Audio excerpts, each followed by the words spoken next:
नमस्कार, मी पंजाब तक. आज आहे 1 जुलै 2025. 1, 2, 3 जुलैला मात्र तुमच्या इकडे मुसळधार पाऊस पडणार आहे. विदर्भ, पूर्व विदर्भ 6 जिल्हे, पश्चिम विदर्भ 5, 11 जिल्ह्यामध्ये मुसळधार पाऊस पडणार आहे. कुठं अतिवृष्टी होणार आहे, कुठं भाग बदलत पाऊस पडणार आहे, कुठं रिमझिम पडणार आहे.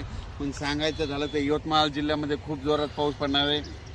चंद्रपूरकर देखील खूप पडणार आहे, नागपूरकडे देखील खूप पडणार आहे, अमरावतीकडे जोरात पडणार आहे, अकोल्याकडे जोरात पडणार आहे, वाशिम जिल्हा जोरात राहणार आहे, हिंगोलीकडे राहणार आहे, त्याच्यानंतर अकोला बुलढाणा जास्त राहणार आहे, जळगाव जामोद घाटाच्या खाली जास्त राहणार आहे, जळगावला जास्त राहणार आहे. तिकडे पाऊस पडत असल्यामुळे त्याच्यामुळे जालन्याला देखील पाऊस पडणार आहे, संभाजीनगरला देखील पडणार आहे. म्हणजे सांगायचं झालं तर पूर्व आणि पश्चिम विदर्भ 11 जिल्ह्यामध्ये चांगला पाऊस पडणार आहे.